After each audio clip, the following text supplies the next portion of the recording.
देश विरोधी गतिविधियों और आतंक की फंडिंग के खिलाफ देश भर में एक बड़ा एक्शन देखने को मिला। प्रवर्तन निदेशालय यानी कि ईडी ने उत्तर प्रदेश एटीएस की एफआईआर के आधार पर कई राज्यों में एक साथ छापेमारी की। दावा किया गया कि जांच का संबंध अवैध घुसपैठ, टेरर फंडिंग और संदिग्ध मनी लॉन्ड्रिंग नेटवर्क से जुड़ा है। आखिर क्या है पूरा मामला और किन राज्यों तक फैला है ये नेटवर्क?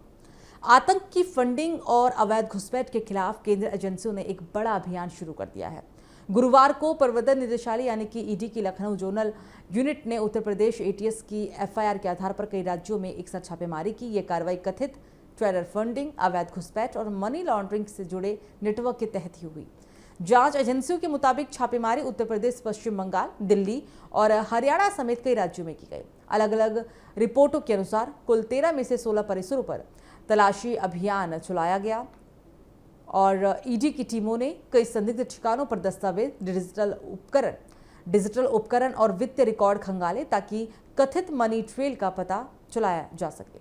बताया भी जा रहा है कि ये पूरा मामला Uttar Pradesh anti terrorist squad यानी कि एटीएस के उस एफआईआर से जुड़ा हुआ है जिसमें आरोप लगाया गया था कि कुछ संगठित नेटवर्क अवैध तरीके से विदेशी नागरिकों की घुसपैठ कराने, उनके लिए फर्जी दस्तावेज तैयार कराने और संदिग्ध आर्थिक लेन देन के लिए धन जुटाने में शामिल हो सकते हैं। इसी एफआईआर के आधार पर ईडी ने धन शोधन निवारण अधिनियम यानी कि पीएमएलए के तहत जांच भी शुरू की।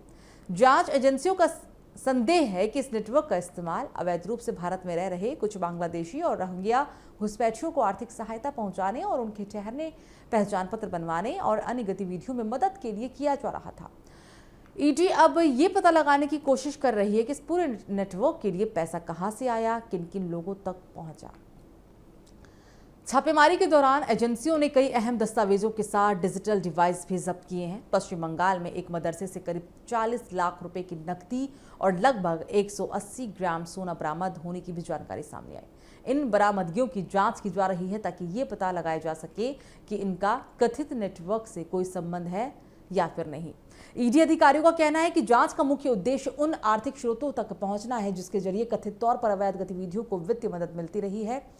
एजेंसी बैंक खातों, हवाला, लेन देन, शेल कंपनियों और अन्य वित्तीय माध्यमों की जांच भी कर रही है। साथ में ये भी देखा जा रहा है कि कहीं फर्जी पहचान पत्रों और दस्तावेजों के जरिए बैंकिंग व्यवस्था का दुरुपयोग तो यहाँ पर नहीं किया गया।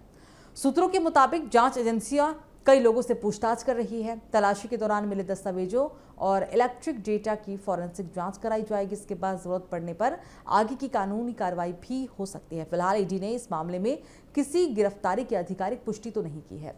ये कार्रवाई एक ऐसे समय में हो रही है जब देश भर में अवैध घुसपैठ, फर्जी दस्तावेजों और राष्ट्रीय सुरक्षा से जुड़े मामलों पर एजेंसियां लगातार सख्त रुख अपना रही है। केंद्र और राज्य सरकार की जांच एजेंसियां आपस में समन्वय बनाकर ऐसे नेटवर्क की आर्थिक जड़ों तक पहुंचने की कोशिश कर रही है ताकि केवल आरोपियों तक ही नहीं बल्कि उनके आर्थिक मदद देने वाले पूरे तंत्र का खुलासा किया जा सके। फिलहाल ये जांच शुरुआती चरण में है। ईडी की तलाशी में जुटाए गए दस्तावेज, डिजिटल साक्ष्य और वित्तीय रिकॉर्ड के विस्तार से जांच की जाएगी और उसके बाद ये स्पष्ट हो जाएगा कि कथित टेरर फंडिंग, अवैध घुसपैठ और मनी लॉन्ड्रिंग के इस मामले में किसकी क्या भूमिका थी। लेकिन इतना तय है कि राष्ट्रीय सुरक्षा से जुड़े मामलों में एजेंसियां अब आर्थिक नेटवर्क पर भी उतनी ही सख्ती से नजर रख रही है जितनी जमीनी स्तर पर चल रहे ऑपरेशनों पर।